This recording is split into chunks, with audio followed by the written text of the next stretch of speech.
Hey, I bet you that's pretty good. And so, well, folks, welcome to another edition of Living in Altadore and Marta Loop. Today's guest on our show is John Longarini. Today's guest on the show is John Longarini. I always tell people rhymes with Lamborghini.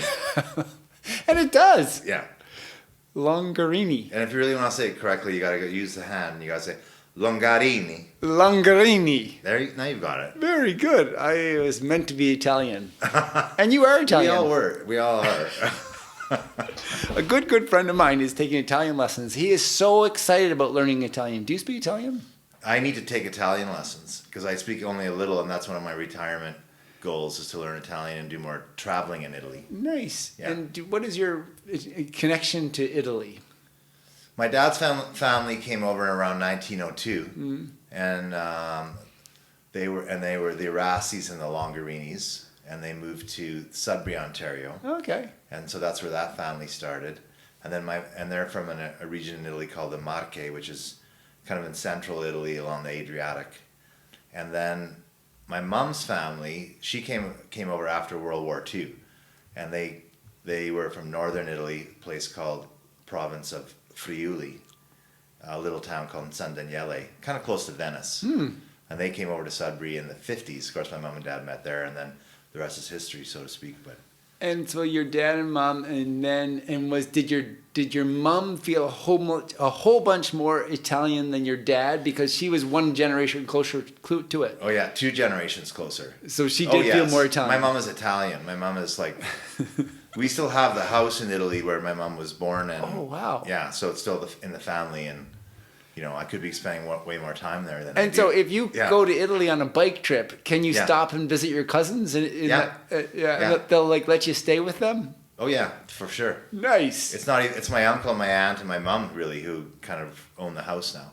And in fact, on my dad's side, the Longarinis, who we kind of lost touch with, and that family moved to, if you can believe it, Venezuela, Caracas, Venezuela. Yeah. They moved back to Italy, so they're in Rome now. Huh. So I've never met that branch, but I've united with them on Facebook, if you can believe it, when my dad passed away. Wow. So that's one of my goals as well. Go visit them, and we chit chat on Facebook. So that's one of the great things about social media.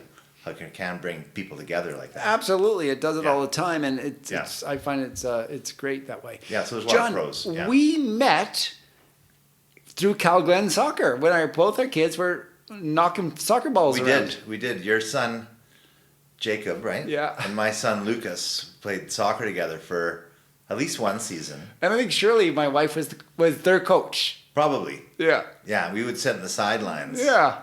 And kind of like veg out, relax. Yeah. Because it's busy having a young family. It's busy having a young family. It's not as busy now at home, is it? No, I have a lot more time on my hands now. I really do. But I am taking my son for supper, but the other one after we're done here. Oh, wonderful. Yeah. Well, John, we won't keep you too long. John, we are here tonight because you're a musician. I am a musician. And you have a single out these days that we're trying to vote for and get skyrocketed in the charts. It is. We do. It is on the CBC Searchlight contest, if you like. Right. And let me just preface this by music is my passion and my hobby. So I do have a day job where I wear this suit. And he's got a nice suit for his day job. And but I love music more than anything, almost. And so I'm lucky enough to play with some fabulous musicians, including your wife. We've collaborated on some things. Mm-hmm. She's a great cellist. Mm-hmm. But myself and a few friends, we have a single out called Tell Me, and it features a great singer, local singer, young lady, Ashley Garrett, who's a student at MRU in her early 20s. And so we thought, we recorded it in my basement because the technology is very accessible now. Wow. We did all the recording and engineering in my basement. We did give it to a friend of ours who's a music producer, and he kind of did the final mix and mastering on it. And we thought, it's pretty good. So we put it up and we've entered into the CBC Searchlight contest. So if anyone wants to vote for us, go to CBC Searchlight and then just search for artist Ashley Garrett, and we would love your votes. Yeah. Ashley Garrett. Yeah. And Ashley is spelled Ashley. And Garrett, Garrett. And we'll include that all in the show notes. Yeah. And it was recorded in Garrison Woods. Yeah. Which In is your part of- basement. Yeah, in my basement. Yeah. Very good. Well, that's cool. And what's the band called? So and this seems like a one-off project. Who are you playing for? What's your band? What's your gig? I play lucky enough to play in a few bands. Yeah. And we do gig around town and play charity events or even some local establishments like the Unicorn or Cat and Fiddle, Kilton Caber. We played at the Marda Loop Community Center actually in December. We did a fundraiser for the vets. Nice. So things like that. So I play in a band called the Mojo Lisa. The Mojo Lisa, that's the one I'm most familiar with. Then I play with Ashley. We call ourselves the Ashley Garrett Band. Okay. And then we also have almost a combination of the two bands, and we have a country band that we play a lot at Stampede, and we call ourselves the Longview.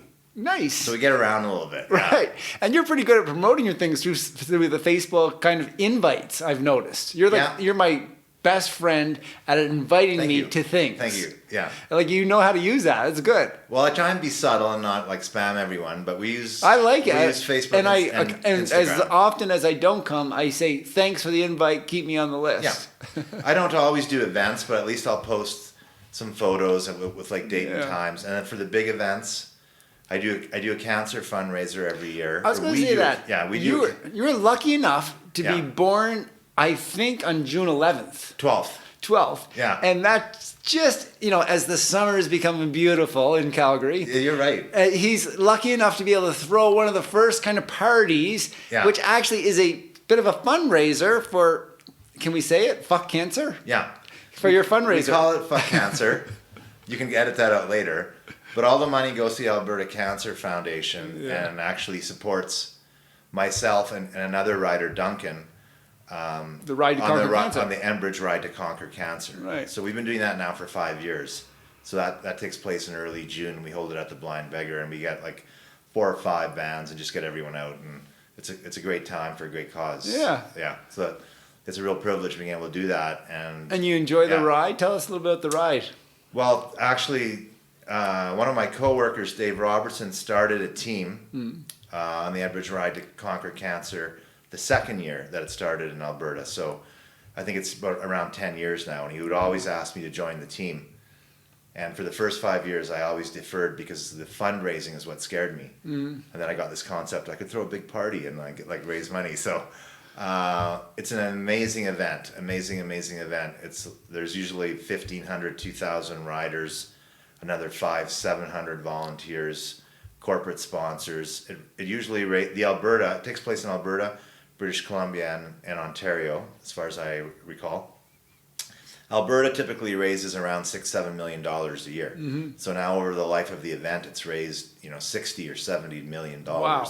that all go to the Alberta Cancer Foundation, and it all goes directly towards, first of all, treatment, care, research, all the things. Nice. So and it seems to me, amazing. And it's a great ride. Right. And it's a 2-day ride. Yeah. Last year we went out to Sundre and back. Just amazing support through the whole ride with food stops. There's a tent city the Saturday night, and everyone sleeps there, and then we ride back on Sunday. Last year we had perfect weather.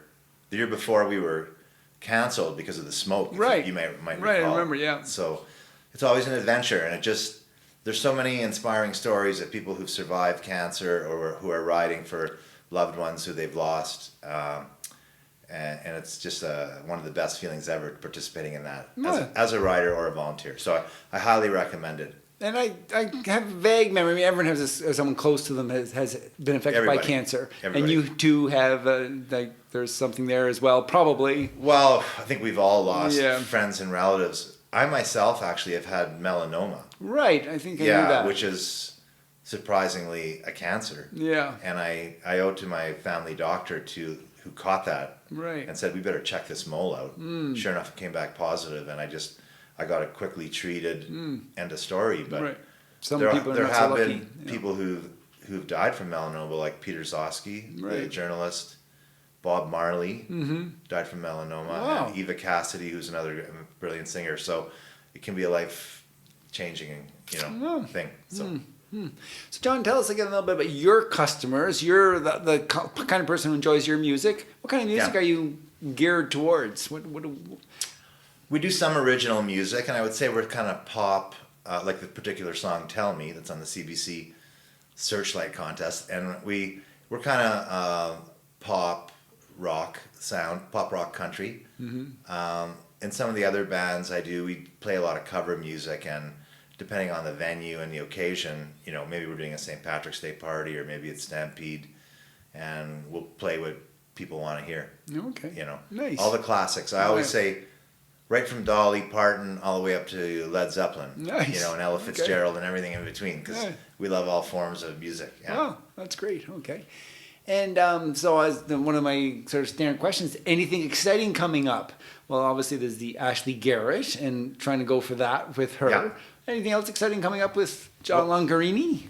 Music-wise? Yeah, or actually career-wise, neighborhood-wise. Well, I'll put a little plug in for the energy industry in Calgary, which I've worked in for 33 years now. So with Suncor? Yeah, I do work at Suncor, and I've been there for quite a while.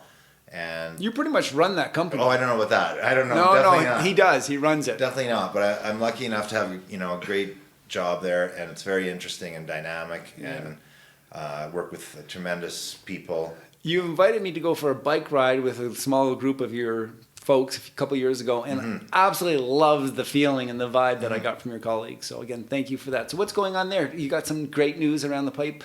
Well, I work in IT there. So the good news is we're investing a lot of money in technology in order to be more efficient, more productive, cleaner energy. I mean, Suncor is doing great things, building a windmill farm, solar farm.